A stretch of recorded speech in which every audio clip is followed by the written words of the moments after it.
Hello students, welcome to my channel Concept and Application. In my last video I have discussed about arithmetic progression.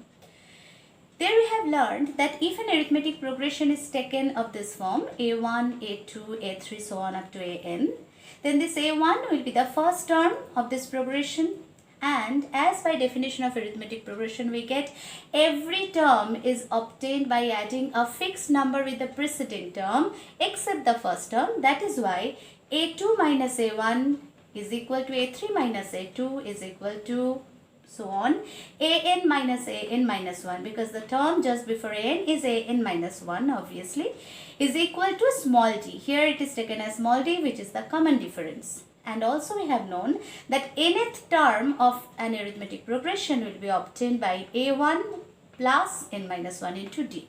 Why this n minus 1 into d is added with the first term in order to get a particular term, suppose nth term in this case? Because if we consider a3, which is the third term of this progression, then we will get that with a1 we have to add 2d. Because by adding d with a1 we are getting a2, and then by adding a2 plus d, means by adding 2d with a1 we are getting a3. So that is why a3 will be obtained by a1 plus 2d, and hence as a3 is in the third position, so in terms of its position we can get a1 plus 3 minus 1, which is also equals to 2 into d.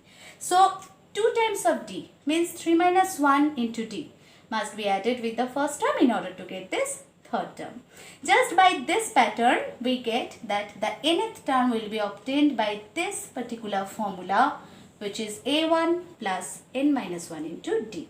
That is n minus 1 times of the common difference must be added with the first term in order to get the nth term. In today's video I am going to discuss few more applications based on this arithmetic progression. So let's watch them. Let's consider the first problem. Which of the following are in AP? In Roman 1, the numbers are 3, 3 plus root 2, 3 plus 2 root 2, 3 plus 3 root 2 and so on. We know that if these numbers form an AP, then obviously each number except the first number must be obtained by adding a fixed number which will said to be the common difference with the preceding number. So let's check it. In Roman 1 we find second minus first, that is 3 plus root 2 minus 3 is equal to root 2. Third minus second, 3 plus 2 root 2 minus 3 plus root 2 means minus 3 minus root 2 also gives us root 2. 3 3's are cancelled, 2 root 2 minus root 2 means root 2. Fourth minus third, 3 plus 3 root 2 minus 3 plus 2 root 2 means minus 3 minus 2 root 2. Again gives us root 2. So here we find that the difference between a particular number and its preceding number is giving us a fixed number, which is root 2 here. So obviously these numbers are forming an AP. So here we get 3 plus root 2, 3 plus 2 root 2, 3 plus 3 root 2 and so on are in AP. Now let's consider Roman 2. In Roman 2 the numbers are 0.2, 0.22, 0.222 and so on. So let's check by the same way. Here we find 0.22 minus 0.2 is equal to 0.02. 0.222 minus 0.22 is giving us 0.002. So obviously we get the different results of subtraction. So here we find that the numbers are not obtained, except the first number obviously, are not obtained by adding a fixed number with its preceding number. So here these numbers are, yes, not forming an arithmetic progression. So 0.2, 0.22, 0.222 are not in AP. And hence we have learned that how from a list of numbers we can get that whether they are forming an arithmetic progression or not. Now let's consider the second problem. Here we have to find A12 of the arithmetic progression 14, 9, 4, minus 1 and so on. So here we find that the first term of this arithmetic progression which is given in the question is 14.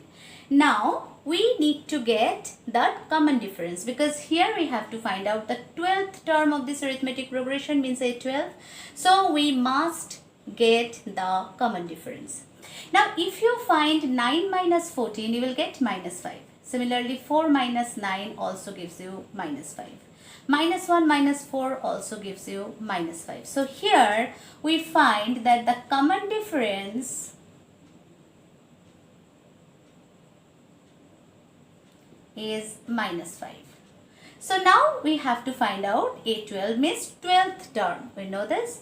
So 12th term of this arithmetic progression is first term plus n minus 1, means 12 minus 1, because this is the 12th term, into minus 5 into common difference, means 11 times of the common difference is added with the first term.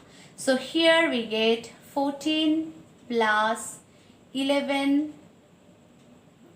into minus 5. So we find 14 minus 55, which gives us 41, minus 41. So here we find the 12th term of the AP is minus 41, and hence the result is obtained. Now let's consider the third problem. Here an AP is given, the terms of which are 5, 9, 13, 17 and so on. It's an infinite sequence, arithmetic sequence, and we have to find out that which term of it is 81. So how will we solve this problem?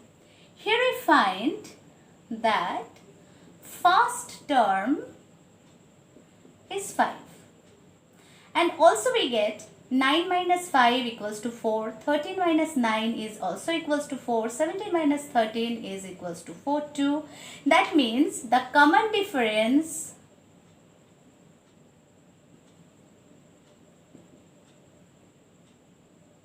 is equal to 4. Obviously it was declared to be an arithmetic progression, so obviously all these differences must be equal. And hence these differences are equal to 4, that means 4 is the common difference. Now we will consider that nth term. At the beginning we will consider that nth term of this arithmetic progression is 81. So let an or tn, whatever you can write, is equals to 81. So by the problem we get that 5 means first term plus n minus 1 times of the common difference, means 4, is equal to 81. So here we find 5 plus 4n minus 4 is equal to 81. That is 1 plus 4n is equal to 81. That is 4n equals to 80, or we find n equals to 20. So here we find that A20 is 81, means 20th term of this arithmetic progression is 81. So we find 20th term of the AP is 81, and hence the result is obtained.